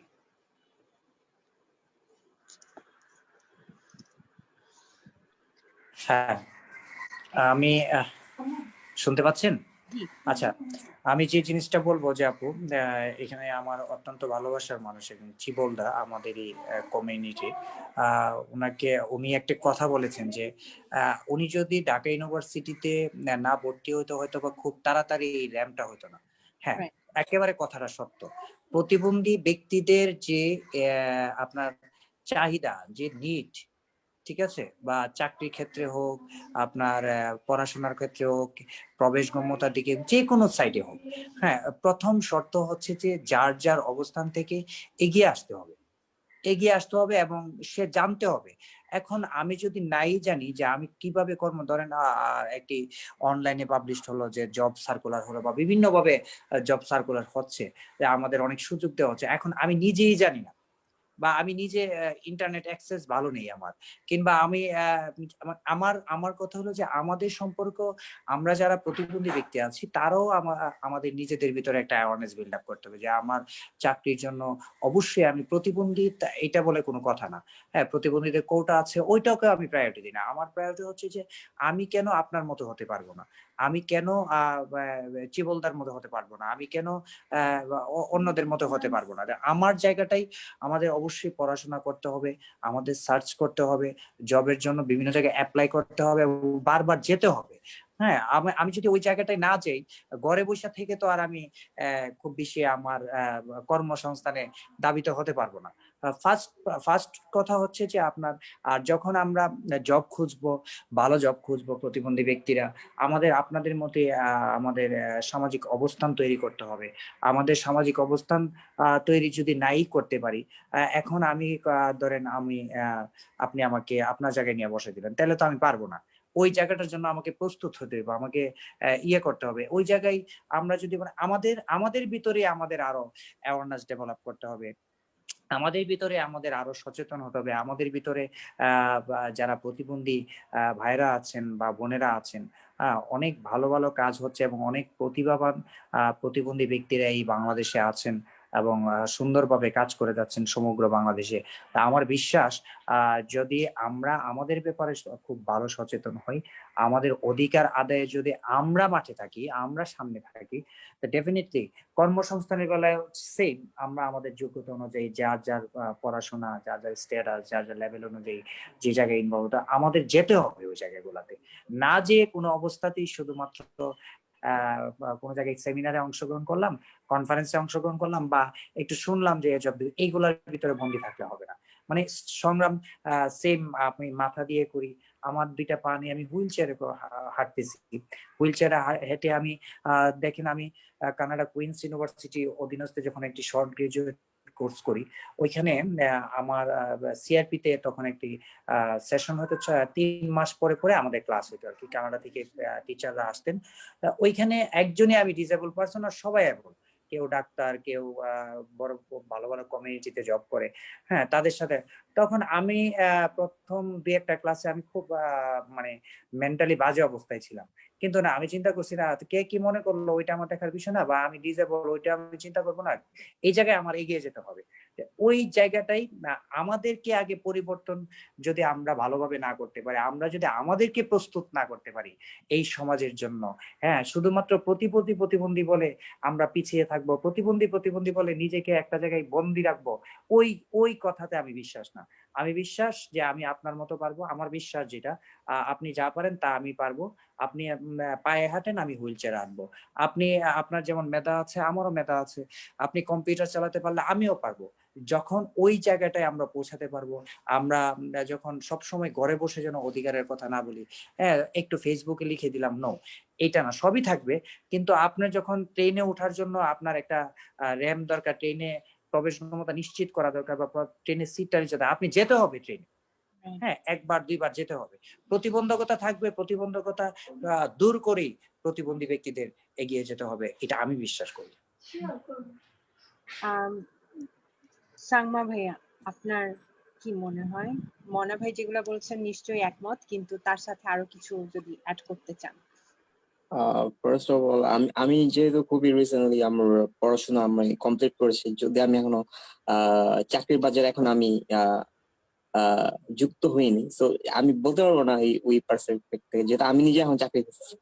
তো ওই জায়গা থেকে আমি বলবো যে আমাদের অ্যাকচুয়ালি বর্তমান খুব যুগ প্রচন্ড কম্পিটিটিভ, তো সেই জায়গা থেকে আমাদের প্রপারলি স্কিলড হওয়া দরকার। আমি মিটিং এ আমাদের ভাস্করদা আছেন, তিনি সবসময় বলেন যে আমাদের আইটি আনাবল হতে হবে, কারণ বর্তমান যুগ বর্তমানে হচ্ছে আইটি হচ্ছে রুল করে আমাদের বর্তমান যুগটাকে। সো আমাদের প্রপারলি আমাদের সেই দিকে নজর দেওয়া দরকার, নিজের স্কিল গুলো ডেভেলপ করার। এছাড়াও আমি মনে করি যে আমি যেগুলো চেষ্টা করেছি আমার ইউনিভার্সিটি লাইফ, বিভিন্ন ধরনের বিভিন্ন অ্যাক্টিভিটির সাথে জড়িত থাকার, তো সেইখান থেকে যেটা হয় যে এক ধরনের কমিউনিকেশন হয় মানুষের সাথে, এক ধরনের নিজের নেটওয়ার্ক তৈরি হয়। সো সেই সব নেটওয়ার্ক থেকে অনেক সময় আমরা বিভিন্ন অপরচুনিটি গ্র্যাব করতে পারি। সো আমাদের এরকম বিভিন্ন নেটওয়ার্কের সাথে ইনভলভ হওয়া দরকার, বিভিন্ন ধরনের আমাদের যে অপরচুনিটি গুলো আসে, এমনি আমাদের হাতে অপরচুনিটি অনেক কম, সো সেই জায়গায় যেগুলো আসে সেগুলো যাতে আমরা প্রপারলি আমরা নোটিস করি, তো সেই জন্য আমাদের প্রপারলি প্রিপেয়ার থাকা দরকার, আমাদের কানেক্টেড থাকা দরকার। এছাড়াও আমরা সো এইটাই আর কি আমার পার্সপেক্টিভ থেকে আমি যতটুকু আমি ফিল করেছি। ঠিক আছে, অনেক ধন্যবাদ। আমরা আমাদের অনুষ্ঠানে প্রায় একদম শেষ পর্যায়ে, তো ওয়েবিনারের আমাদের এই পর্যায়ে আমরা কোয়েশ্চেন নিব।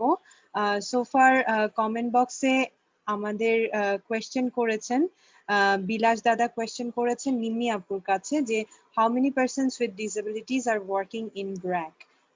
আপু আপনি যদি বলেন। So that is an information that HR has. আমি advocacy for social change program এ কাজ করে থাকি. If you really want to know the information, I can definitely reach out to the HR department and give you an exact number, because আমি একটা lump sum number বলতে চাচ্ছি না. আমি exact detailed আমি actual in numberটা বলতে চাই. ওকে, ঠিক আছে, অনেক ধন্যবাদ আপু। আপনারা যারা আছেন আমাদের সাথে প্রোগ্রামে, আপনাদেরকে সবাইকে আমি অনুরোধ করছি, আপনাদের যদি কোনো কোয়েশ্চেন থাকে আপনারা সেটা চ্যাট বক্সে লিখে দিলে আমরা সেটা অবশ্যই অ্যাড্রেস করব। আমরা এর মধ্যে বিলাস দাদা আরো লিখেছেন online based freelancing employability is a huge opportunity for person with disabilities so that is something যে সাংমা ভাই মাত্র বললেন। তো নিমি আপু আমি আপনার কাছে জানতে চাচ্ছি যে আসলে এই যে আমরা আইটি বেসড এর কথা বলছি এবং আমরা যে এই যে পুরো একটা অনেক বড় ইন্ডাস্ট্রি আমাদের তৈরি হচ্ছে এবং এখন এই ক্ষেত্রটা প্রস্তুত হচ্ছে, এর মধ্যে as an employer, as a potential employer আপনার কি মনে হয় যে আসলে কিভাবে এটাকে অ্যাপ্রোচ করতে পারে, যারা আছেন যারা চাকরি খুঁজছেন তারা এই জায়গাটা কিভাবে অ্যাপ্রোচ করতে পারেন? I think there's no one answer for that, but যেটা ধরেন সামা ভাই বললেন যে it's first of all it's about a huge part of it is about the Mentality Act for both the employers and the employees. For employers, it's very important that they are sensitized to the fact that persons with disabilities are just another individual. এবং the employees দের ক্ষেত্রে এটাও ওদের একটু ইয়া রাখা উচিত যে probably they will receive recommendations, feedback, so that it does not affect their mental any kind of mental state. So taking it as it goes and going forward with it. And I can understand that it's probably easier said than done, but I think that mental strength is one of the biggest strengths that we all have. That is one. আরেকটা ক্ষেত্রে আমি যেটা বলবো যে in terms of the employment sector now, because of how employment has been changing right now through COVID, the fact that আমরা এখন অনলাইনে চলে যাচ্ছি, অনলাইনে চলে যাওয়ার সুযোগ হয়েছে, I think that is something that should be carried forward. So that will come from যেটা আমি ফার্স্ট বললাম মেন্টালিটি থেকে যে অনলাইনে কাজ করলে it is possible to be equally efficient, to fulfill the work equally, just to make sure that we are giving those facilities to the ones who need it most. So that is another part that I would like to focus. Okay, thank you. আমি আবারও বলছি আপনারা যারা আছেন দর্শক হিসেবে আমাদের সাথে, আপনাদের যদি কোনো কোয়েশ্চেন অথবা যদি কমেন্ট থাকে আপনারা চ্যাট বক্সে উল্লেখ করলে আমরা সেটা অবশ্যই অ্যাড্রেস করব। আপনাদের সুবিধার্থে যারা দর্শক আছেন, আপনারা যারা আজকে আমাদের প্যানেলিস্ট ছিলেন, আপনারা যদি দয়া করে আপনাদের ইমেল অ্যাড্রেস অথবা কন্ট্যাক্ট অ্যাড্রেস যদি আমাদের চ্যাট বক্সে লিখে দেন, তাহলে যারা আছেন আজকে আমাদের দর্শক সারিতে ওনাদের জন্য খুব উপকার হবে এবং ওনারা যে কোনো সময় আপনাদেরকে অ্যাপ্রোচ করতে পারবেন। সো এই অনুরোধটা আমি একটু করছি আপনাদেরকে। এরপরে যেটা আছে আমাদের প্রশ্ন নয়, এটা আমি আমাদের এই আজকের ডিসকাশন থেকে যে বিষয়টা উঠে এসেছে এবং বারবারই আপনারা সবাই বলেছেন যে আমাদের ভিজিবিলিটি বাড়াতে হবে, যারা ফিজিক্যালি চ্যালেঞ্জড আছেন তাদের স্ব ক্ষেত্রে এগিয়ে আসতে হবে এবং তাদের নিজেদের পথ নিজেদের প্রস্তুত করতে হবে। আর অনেক বড় একটা ক্ষেত্র অলরেডি প্রস্তুত হয়ে আছে। তো এই ক্ষেত্রে আমি আপনাদের কাছে তিনজনের কাছেই একই কথা জিজ্ঞেস করব যে আপনারা কে কিভাবে চিন্তা করছেন যে এখন আমরা কোথায় আছি এবং আপনারা ভবিষ্যতে অদূর ভবিষ্যতে বাংলাদেশে কোন কোন সেক্টর বা কোন কোন জায়গায় আপনারা সেই পটেনশিয়ালটা দেখছেন আমাদের এমপ্লয়াবিলিটির ক্ষেত্রে?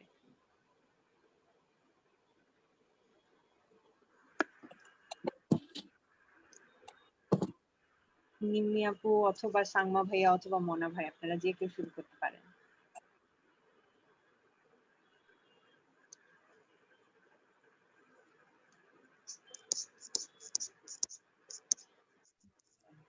I can take the question. So I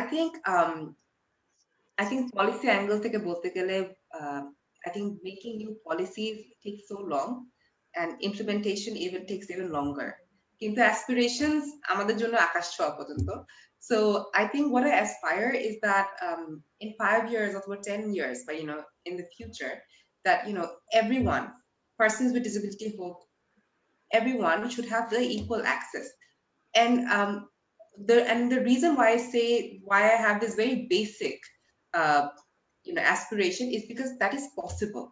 That is possible, and that requires only proper coordination, proper prioritization. And once we ensure the accessibility, prioritizing, it becomes much more easier. Amra boli je, we want to create a much more caring, inclusive society. But we have to work together. We have to work collaboratively to fill those gaps in the middle. Amader shobar kintu strengths alada. Amader shobar weaknesses alada. But when we come together, prioritizing one thing, it becomes much more easier to attain those goals. So I think for both public and private sector, for both government and non-governmental organizations, this is a huge scope for collaboration, for creating a Bangladesh that is inclusive. Okay. Mona bhai.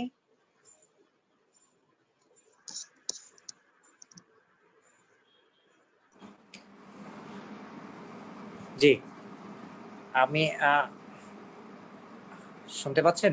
G G. Hello. আচ্ছা, আমারও ঠিক একই কথা থাকবে যে আমরা আমাদের অংশীদারিত্ব নিশ্চিত করতে সকল জায়গায়, সমাজে, পরিবার, সমাজ এবং দেশের বিভিন্ন জায়গায় আমরা আমাদের ব্যাপারে আগে সোচ্চার হতে হবে।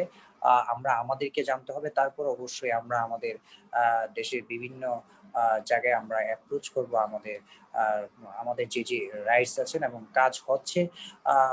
বাংলাদেশে প্রচুর এনজিও এবং সরকার এবং নন গভর্নমেন্ট অর্গানাইজেশন যারা আছেন তারা খুব ভালোভাবেই আমাদের কাজ করে যাচ্ছেন এবং প্রতিবন্ধী ব্যক্তিরাও এখন তার অধিকারের ব্যাপারে অনেকটা সোচ্চার। আমার বিশ্বাস যে আমরা অবশ্যই এই দেশে আমরা সবাই আমাদের চেষ্টা অব্যাহত থাকলে আমরা আমাদের মতো করে এগিয়ে যেতে পারবো। তবে সেই জায়গায় অবশ্যই অংশীদারিত্ব নিশ্চিত করতে সমান অংশগ্রহণ করতে হবে। সব জায়গায় আমাদের অংশগ্রহণ নিশ্চিত করতে হবে এবং আমাদের অংশগ্রহণ নিশ্চিতকরণে আপনারা যারা জ্ঞান ল্যাব আছেন বা যারা ইউএস এম্বাসি থেকে শুরু করে বিভিন্ন সংস্থা যারা আছেন আমাদেরকে নিয়ে চিন্তা করেন বা আপনাদের মাথায় আমাদেরকে রাখেন, তারাও সুযোগ তৈরি করে দিতে হবে আমাদের কথা আমাদেরকে বলার জন্য। ধন্যবাদ আপনাকে। হ্যালো, সাংমা ভাইয়া, আপনার কোয়েশ্চেনটা আরেকবার যদি স্পেসিফিক কোয়েশ্চেনটা হচ্ছে এখন আমাদের যে পরিস্থিতি আছে এমপ্লয়াবিলিটির ক্ষেত্রে, এবং আপনার কাছে এই কোয়েশ্চেনটা মানে আমি বিশেষভাবে করতে চাই এই জন্য যে আপনি ফ্রেশ গ্রাজুয়েট, মাত্র গ্রাজুয়েশন করেছেন, আপনি কিভাবে এই এমপ্লয়াবিলিটি সেক্টরটা বাংলাদেশে দেখতে চান as a potential employable person, এবং আপনি হ্যাঁ আপনার সেই স্বপ্নের জায়গাটা বা অ্যাসপাইরেশন যেটাই বলি না কেন সেই জায়গাটা যদি আপনি বলতেন। আচ্ছা, হ্যাঁ, ফার্স্ট অফ অল আজকের এই সেশনে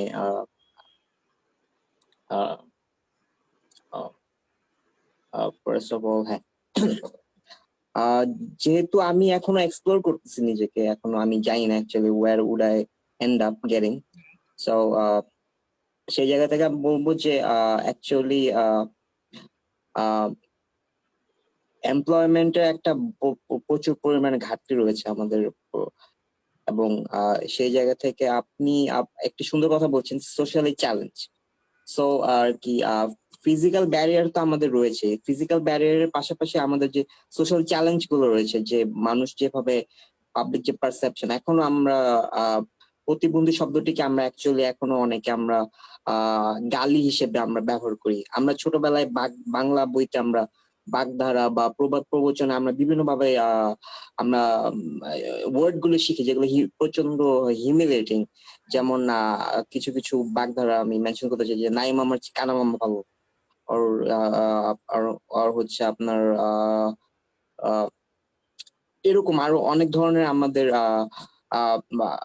আমাদের অ্যাকচুয়ালি টেক্সট বইগুলো তো আমাদের বাগধারাগুলো আমাদের কিরকম হিউমিলেটিং জিনিসপত্র শেখায়।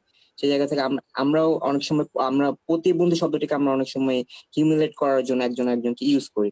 সো আমাদের এই যে সোশ্যাল চ্যালেঞ্জ গুলো, পাবলিক যে পারসেপশন গুলো এখনো রয়েছে যে প্রতিবন্ধী শব্দ সম্বন্ধে, এখন আমরা প্রতিবন্ধী শুনলে আমরা চ্যারিটি আমাদের মাথায় প্রথম আসে।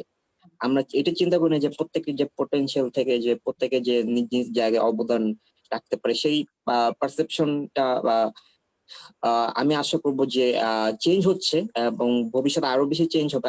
ভবিষ্যতে আরো বিভিন্ন সেক্টরে আমাদের পার্সোনাল ডিসেবিলিটির কমিউনিটির মানুষজন কন্ট্রিবিউট করার সুযোগ পাবেন, এবং সেই জায়গা থেকে যারা অথরিটি রয়েছেন আমার মনে হয় যে তাদেরও সেই সেক্টর গুলোতে তাদের তাদের এন্ট্রান্সের জন্য যে স্মুথ গোয়িং যাতে হয় সেগুলো নিশ্চিত করার সুযোগ রয়েছে। এবং আমি মনে করি যে উইদাউট মানে দিস পপুলেশন আমরা মনে করি একটা জাতি হিসেবে আমরা এগিয়ে যেতে পারবো না। সো আমাদের সেই জায়গা থেকে বলবো যে আমাদের পার্সন উইথ ডিসেবিলিটি কমিউনিটি যারা রয়েছেন তাদের কন্ট্রিবিউট করার সুযোগ তৈরি করা দেওয়া দরকার। অনেক ধন্যবাদ। আজকে আপনারা যারা আমাদের সম্মানিত প্যানেলিস্ট আমাদের সাথে ছিলেন, আপনাদের প্রত্যেককে অসংখ্য অসংখ্য ধন্যবাদ আমাদের সাথে থাকার জন্য। আপনারা নিজেদের জায়গা থেকে বিভিন্ন ধরনের নীতি নির্ধারণী যেগুলো আছে এবং সেগুলো কিভাবে মাঠ পর্যায়ে কিভাবে আছে, সেগুলো আসলে আরো কিভাবে এমপ্লয় করা যায় সেগুলোর ব্যাপারে আমরা আলোচনা করেছি। মনা ভাই এবং সাংমা ভাই, আপনারা দুজন আপনাদের নিজেদের জীবনে আপনারা কিভাবে ধাপগুলো পার হয়েছেন এবং কি কি প্রতিবন্ধকতা ফেস করেছেন এবং কতটুকু মানসিক জোর সেখানে আপনাদের সাহায্য করেছে এবং আপনাদের পাথেয় ছিল, সেটাও আমরা ডিসকাস করেছি। একটা খুব ইম্পর্টেন্ট বা জরুরি বিষয় যদি বলি, সেটা আমাদের প্রত্যেকের কথায় চলে এসেছে, সেটা হচ্ছে আমাদের এই যে প্রতিবন্ধকতার কথা আমরা বলছি, সেটা যতটা না শারীরিক তার চেয়ে বেশি সামাজিক প্রতিবন্ধকতা। এবং এই সামাজিক প্রতিবন্ধকতা দূরীকরণের জন্য আমার মনে হয় আমাদের দৃশ্যমান যে বিষয়টা অথবা যে ভিজিবিলিটির কথা আমরা বলি, সেই ভিজিবিলিটি আমাদের বাড়াতে হবে। এবং শুধুমাত্র একটা জায়গায় থেমে থাকলে চলবে না, একটা জায়গায় আটকে গেলে হবে না, আমাদের সামনে এগিয়ে যেতে হবে। আর আপনারা প্রত্যেকেই অনেক আশাবাদ ব্যক্ত করেছেন এবং বলেছেন যে এনজিও গুলো কাজ করছে, জনপ্রতিনিধিরা কাজ করছেন এবং তারা প্রত্যেকে নিজেদের জায়গা থেকে এগিয়ে আসছেন। এবং এই যে একটা মানসিক যেই ব্যারিয়ারটা আমাদের ছিল, এবং সাংমা ভাই এইমাত্র বললেন যে আমাদের যে বাগধারা গুলো আছে, এবং আমাদের বাংলা ভাষায়ও বেশ কিছু জায়গা আছে যে যেখানে আমরা এই প্রতিবন্ধী শব্দটাকে বা প্রতিবন্ধকতাকে একটা দোষ বা একটা গালি হিসাবে আমরা দেখি। তো আমাদের ভিজিবিলিটি যদি বাড়ে এবং আমরা নিজেরা যদি মেইন স্ট্রিমে নিয়ে আসতে পারি এবং এমপ্লয়মেন্টের দিক থেকে যদি আমরা সেই কাজটা করতে পারি, তাহলে অবশ্যই আমরা এই বিষয়গুলো থেকে আরো সামনে এগিয়ে যাব। এবং যে ভাষার যেই আমাদের প্রতিবন্ধকতা যেটা আছে এবং সোসাইটির যে প্রতিবন্ধকতা আছে, সেটাও আশা করি ধীরে ধীরে এভাবে দূরীভূত হবে। তো আমাদের আজকের এই ইভেন্টে যারা ছিলেন আপনাদের সবাইকে অসংখ্য অসংখ্য ধন্যবাদ। আমাদের জুমের এই চ্যাট বক্সে আমাদের প্যানেলিস্ট ওনারা সবাই তাদের জিমেইল অ্যাড্রেস বা ইমেল অ্যাড্রেস শেয়ার করেছেন। আপনারা তাদের সাথে যোগাযোগ করতে পারেন এবং আপনারা আমাদের পেজেও চোখ রাখতে পারেন। জেন ল্যাবের পেজে আমাদের বিভিন্ন ধরনের ইভেন্ট আমরা সারাক্ষণ করার চেষ্টা করছি এবং আপনাদের সাথে ভবিষ্যতে দেখা হবে এই আশাবাদ ব্যক্ত করছি। আমাদের সাথে আজকে ছিলেন আসমা আপু ছিলেন এবং শাহিনা আপু ছিলেন American embassy, US embassy Dhaka থেকে। আপু, আপনাদের দুজনকে অসংখ্য ধন্যবাদ এবং আপনাদের সার্বিক সহযোগিতার জন্য, এনকারেজমেন্টের জন্য অনেক ধন্যবাদ।